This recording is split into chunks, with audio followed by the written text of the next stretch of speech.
হাঁস নয়, মুরগি নয়, গাছের মধ্যে থেকে পেলাম ডিম। দেখুন বন্ধুরা, এই সেই ডিম। বহু হারভেস্টিং ভিডিও আমি আপনাদের সাথে শেয়ার করেছি, কিন্তু আজ যে ভিডিওটা আপনাদের সাথে শেয়ার করতে যাচ্ছি সেটা হচ্ছে শীতকালের অতি পরিচিত একটি সবজি। এই দেখুন বন্ধুরা, প্রচুর পরিমাণে এই সবজি আমার বাড়িতে প্রতি বছর হয়ে থাকে। শীতকালের খুব আদর্শ, এই দেখুন ঝাঁকে ঝাঁকে হয়ে রয়েছে। এই দেখুন বন্ধুরা, দেখছেন কত শিম হয়ে আছে, দেখছেন? দেখুন বন্ধুরা, কত শিম হয়ে আছে। আমি কিন্তু একটুও বাজার করি না, কোনো সময় আমি বাজার করি না। আমার বাড়িতে কিন্তু প্রচুর সবজি হয়, আর আমি এই সবজিগুলো হারভেস্টিং করে নেবো আজকে আপনাদের সাথে। নমস্কার বন্ধুরা, গার্ডেনিং উইথ অর্চনাতে আপনাদের সবাইকে স্বাগত। আর এই দেখুন বন্ধুরা, প্রচুর পরিমাণে আমার কিন্তু এখানে টমেটো গাছ হয়েছে। আর দেখছেন বন্ধুরা, এই টমেটো ফুলগুলো আসছে। প্রতিটা ভিডিওতেই আমি কিছু না কিছু ট্রিক্স দিয়ে রাখি বন্ধুরা। এই দেখুন, অনেক টমেটো গাছ আমি করেছি। এটাতে প্রায় 2টো করে টমেটো গাছ বসানো রয়েছে, দেখেছেন? আর টমেটো গাছের হাইট দেখছেন? টমেটো গাছগুলো কিরকম লম্বা হয়ে আছে। এদিকেও আমি করেছি টমেটো গাছ, আর প্রতিটাতে কিন্তু প্রচুর প্রচুর ফুল এসেছে, আপনি দেখতে পাচ্ছেন। আর কিছু কিছু টমেটো কিন্তু এই দেখুন বেবি টমেটোতে কনভার্ট হয়ে গেছে। এই দেখুন, বেবি টমেটোতে কনভার্ট হয়ে যাচ্ছে। আপনি ট্রিক্স অবলম্বন করলে, আমি প্রত্যেকটা ভিডিওতেই আপনাদের বলে দিই যে এই ট্রিক্সগুলো অবলম্বন করুন। এগুলো করলে আপনি কিন্তু খুব ভালো রেজাল্ট পাবেন। আপনি তো পটাশ সমৃদ্ধ খাবার দেবেনই, কিন্তু আপনি কোনোদিন ওই যে রাসায়নিক যে লাল পটাশ ওটা ইউজ করবেন না কিন্তু খাবার গাছে। আপনি বায়ো পটাশ দিন, কলার খোলা দিন, অনেক মানে পটাশের সোর্স আছে সেগুলো দিন, অবশ্যই দেবেন। তো আমি শুধুমাত্র আমার বাড়িতে তৈরি জৈব সার আর ওই কলার খোসা চূর্ণ এবং বায়ো পটাশটা ইউজ করি। দেখুন কিভাবে কনভার্ট হচ্ছে, দেখেছেন? আর একটা ট্রিক্স অবলম্বন করলে কিন্তু প্রচুর প্রচুর পরিমাণে এই আমার মতন ঠিক পাবেন। এই দেখুন, এখানে কিন্তু বেবি বেবি টমেটো আসতে শুরু করে দিয়েছে। এই যে ফুলগুলো হচ্ছে, এই ফুলগুলোতে কিচ্ছু না বন্ধুরা, এরম করে 10-12 বার টোকা মেরে দিন, এই ঝাঁকুনি খেয়ে যাবে। এই ঝাঁকুনি খেয়ে গেল। এখানে স্ত্রী এবং পুরুষ ফুলের দুটোই অস্তিত্ব বর্তমান, সুতরাং এটা তাড়াতাড়ি কিন্তু ফলে কনভার্ট হয়ে যাবে। এইভাবে আপনি কিন্তু বহু টমেটো ধরাতে পারবেন। এই দেখুন, সব থেকে প্রথম এসেছিল এই টমেটোর ব্রাঞ্চটা, আমি কিন্তু তখন এরকম করে দিয়েছিলাম। আর দেখুন, এই টমেটোর ব্রাঞ্চটা দিয়ে প্রথম এটা টমেটো ব্রাঞ্চ শুরু হয়েছে। কি সুন্দর টমেটো, তিনটে টমেটোই ধরে গেছে। একটা টমেটোও মিস হবে না আপনার, যদি আপনি এই ট্রিক্সটা ফলো করতে পারেন। দেখুন বন্ধুরা, কি চটলা চটলা শিম হয়েছে, দেখছেন? এক একটা শিম, শিম কত চওড়া। তো আমি আজকে আপনাদের সামনে এগুলো হারভেস্ট করে নেব। আর এই এত এত থোকায় থোকায় যদি শিম হয়ে থাকে, দেখুন বন্ধুরা কত শিম, দেখুন একসঙ্গে কত একটা থোকায় প্রায় 12টা থেকে 14টা শিম আছে। তো এরকম যদি আপনি থোকা থোকা শিম পেতে চান, একটাও ফুল যাতে আপনার নষ্ট না হয়, সেই ট্রিক্সটা আজকে আমি দেবো। আচ্ছা, শীতকালে কি আপনারা মনে করেন যে শীতের গাছে জল একদিন দেব একদিন দেব না? না, এটা কখনো করবেন না। শিম গাছ যেন রোদেতে থাকার পর শিম গাছের কিন্তু মাটিটা যেন শুকিয়ে না যায়।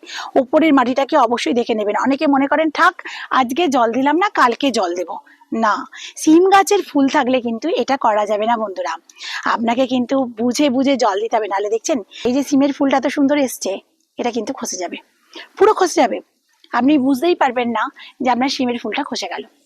তো অবশ্যই আপনাকে কিন্তু জলের ব্যাপারটা মেনটেন করতেই হবে। আর আপনাকে কিন্তু একটু খাবার দিতে হবে। একবার ফ্রুটিং হয়ে গেছিল, ফ্রুটিং হয়ে যাওয়ার পর কিন্তু আপনাকে অবশ্যই জৈবিক খাবারটা দিয়ে দিতে হবে। আর যারা মনে করছেন এখনো পর্যন্ত শিম গাছ বড় হয়ে যাচ্ছে, ফুল আসছে না, নাইট্রোজেন যুক্ত খাবার দেওয়া বন্ধ করে দিন। কারণ নাইট্রোজেনের সোর্সে আপনার গাছটাকেই বাড়িয়ে দেবে, ফুল আসবে না। ফুল আনতে গেলে কিন্তু আপনাকে কিন্তু পটাশ সমৃদ্ধ খাবার অবশ্যই দিতে হবে।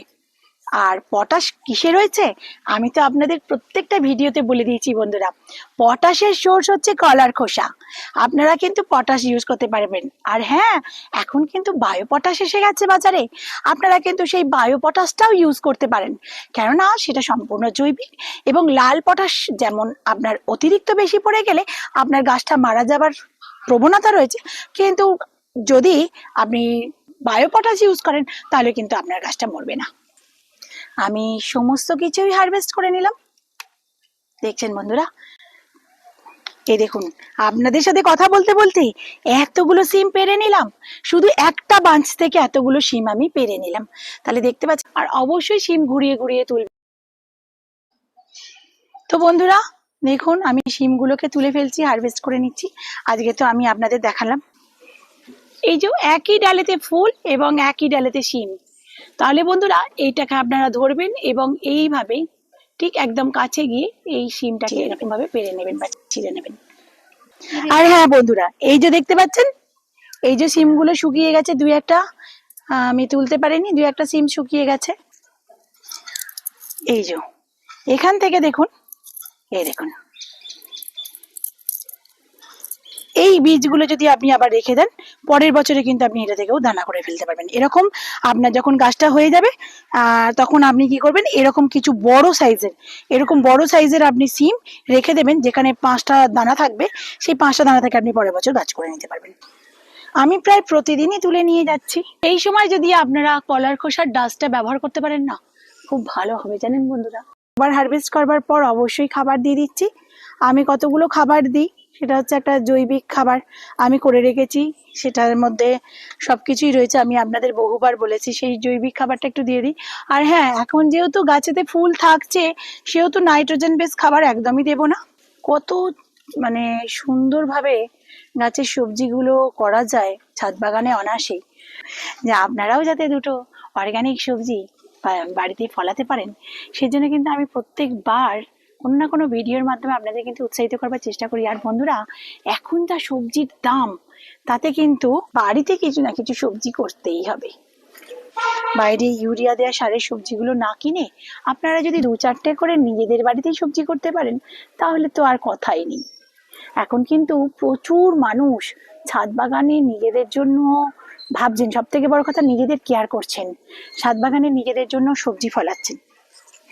আপনাদের সাথে কথা বলতে বলতে দেখুন কত সিম হারভেস্ট করেছি একটা ছোট্ট গাছ থেকে, দেখুন। আর এই ছোট ছোট সিমগুলোকে রেখে দিচ্ছি। এই ছোট ছোট সিমগুলো তুলবো না এখন, এই ছোট ছোট সিমগুলো করছি, এগুলো আবার 2 দিনের মধ্যে হয়ে যাবে, তখন আমি আবার এগুলো হারভেস্ট করবো। তাই ছোট ছোট সিমগুলোকে আমি কিন্তু তুলছি না বন্ধুরা, যেগুলো পরিপক্ক হয়ে গেছে একমাত্র সেগুলোকেই আমি তুলবো এখন। বন্ধুরা, এই গাছটাকে কিন্তু আমি বসাইনি, এই গাছটা আগের বছরের দানা পড়ে হয়েছে। আর যে গাছটা থেকে এখন শিম হারভেস্ট করছিলাম, সেটা আমি বসিয়েছি। বন্ধুরা, এখানে শিম গাছ এবং কুঁদরি গাছ একসঙ্গে উঠেছে।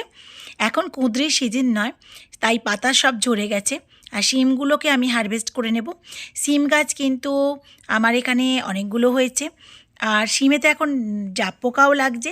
সবই আমি আপনাদের সাথে শেয়ার করব বন্ধুরা, আমি যে জায়গায় উঠেছি সেই জায়গা থেকে যদি একটু বেসামাল হয়ে যায়, একদম সোজা নিচে। আপনাদের জন্য তো আমি এইটুকু কষ্ট করতেই পারি, তাই না? আর আমি এখন সিম হারভেস্ট করে নিচ্ছি, সঙ্গে কুঁদরিও, ছোট্ট ছোট্ট কুঁদরি হয়েছে। আর এখন আমি এই কুঁদরি গাছটাকেও কেটে দেবো বন্ধুরা, এরপর নতুন কুঁদরি গাছ বসাবো।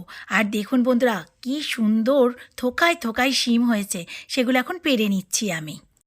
কত ছোট ছোট কুঁদরি আসছে। এই গাছ কোনোদিন মরে না, দেখুন ছোট ছোট ছোট ছোট আসছে। তো এই গাছ কোনোদিন মরে না, এখনো হচ্ছে বলে আমি এখানে রেখে দিয়েছি। তো এবার কিন্তু আমি এটাকে কেটে নামিয়ে দিয়ে ভালোই, দেখুন এই যে গাছটাতে দেখতে পাচ্ছেন, এই গাছটাতেও রয়েছে। তো এগুলো তো বন্ধুরা হারভেস্টিং অবশ্যই করতে হবে বলুন। আমাকে অনেক বন্ধুই প্রশ্ন করেন যে শীতকালে যে জাপ পোকা হয় সেগুলো কি করে দমন করব। বন্ধুরা, কাকা পেস্টিসাইডটা আপনারা ফুল থাকা অবস্থাতেও ইউজ করতে পারবেন, যেহেতু সেটা জৈবিক। সুপার সোনাটা ইউজ করতে পারেন। সুপার সোনাটাতে কিন্তু পুরোপুরি গাছটাকে স্নান করিয়ে দিলে এই জাপ পোকা বা মেরি পোকা একদম থাকবে না। এক ঝুড়ি আমি তুলে নিয়েছি সিম, দেখুন অনেক অনেক সিম তুলে নিয়েছি, দেখছেন কত কত সিম তুলে নিয়েছি। আমার বিনস গাছে কিন্তু প্রতিটাতে ফুল আসতে শুরু করে দিয়েছে। বিনস গাছে এই ফুল আসবার সময় কি খাবার দিয়েছি সেই ভিডিওটা আমি এই সপ্তাহতেই আনবো, দেখবেন কিন্তু। বন্ধুরা, এখন চলে এসেছি আমার বেগুন গাছগুলো। গাছ দেখতে পাচ্ছেন, এরকম এরকম ধরনের বেগুন আমি প্রায় সপ্তাহতেই তুলে নিয়ে যাই। আমার অনেকগুলো যেহেতু বেগুন গাছ, আমি কিন্তু এগুলো তুলে নিয়ে যাই। আর আমার বাড়িতে যেহেতু আমরা 3টে মানুষ, সেহেতু আমাদের কিন্তু কোনো ব্যাপারই হয় না, আমরা যা এখান থেকে পাই সেই দিয়ে আমাদের সংসারটা চলে যায়। এই বেগুনটাকে আমি এখন হারভেস্ট করে নেব। দেখুন বন্ধুরা, কত সুন্দর তাই না? আর এই দেখুন আরো ছোট ছোট আসছে, এখানে ছোট ছোট বেগুন হয়েছে, এই দেখুন ছোট ছোট ফুল আসছে, এগুলো থেকেও আবার বেগুন হবে। এই দেখুন বন্ধুরা, সাদা কালো মিশিয়ে সবুজ বিভিন্ন ধরনের বেগুন আমার কিন্তু বাগানে হয়ে থাকে। দেখাতে চলেছি সেটা কিন্তু কোনো কালো বেগুন নয়। এটাকে বলে ডিম বেগুন। এটা পুরোপুরি একদম সাদা দুধের মতন হয়, আর এই গাছেতে কিন্তু কাঁটা থাকে। একটা ডিম বেগুন এত দূরে হয়েছে যে হাত পাচ্ছি না, তো সেই বেগুনটাকেও আমরা হারভেস্ট করবার চেষ্টা করছি। আর প্রত্যেকটা বেগুনের গায়ে কিন্তু কালো কালো ডালের দাগ লেগে রয়েছে। এই দেখুন বন্ধুরা, আজ আমি 2টো ডিম বেগুন হারভেস্ট করে নিলাম আপনাদের সামনে।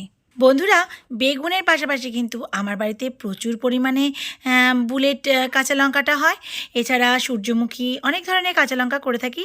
আর এই কাঁচা লঙ্কার জন্য সকালবেলায় আমাদের বাড়িতে কিন্তু টিয়া পাখি এসে হাজির হয়। আর টিয়া পাখি কিন্তু কাঁচা লঙ্কা খেতে খুব ভালোবাসে। বন্ধুরা, আপনাদের এই ভিডিওটা কেমন লাগলো? যদি ভালো লাগে তাহলে প্লিজ লাইক এবং সাবস্ক্রাইব করে আমার পাশে থাকুন। ভালো থাকবেন বন্ধুরা, সুস্থ থাকবেন। বাই।